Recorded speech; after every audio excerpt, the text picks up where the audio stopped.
Viral video di TikTok pertemuan mengharukan antara ibu dan anak. Sang anak diketahui telah berpisah dengan ibunya selama 2 tahun. Menariknya, mereka bertemu di momen yang tak terduga. Momen pertemuan keduanya sontak ramai jadi sorotan netizen. Tak sedikit netizen terharu melihat momen pertemuan mereka.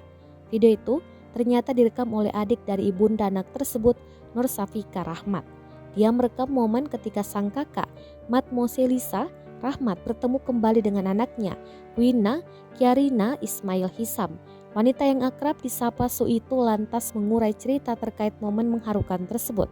Diketahui, Wina tinggal bersama ayahnya di Johor Bahru, sedangkan ibunya menetap di Singapura. Sebelum pandemi, Mat Moselisa cukup sering terbang pulang pergi Singapura Johor untuk menemui anaknya. Namun, setelah pandemi dia tak bisa leluasa terbang ke Johor karena adanya pembatasan sosial. Su mengungkapkan kakaknya memang telah berencana memberikan kejutan untuk anaknya. Dia meminta Su untuk mengajak Wina jalan-jalan di mal. Saat jalan-jalan di mal, keduanya berpapasan. Wina langsung mengenali ibunya. Dia pun tampak bahagia dan langsung memeluk ibunya.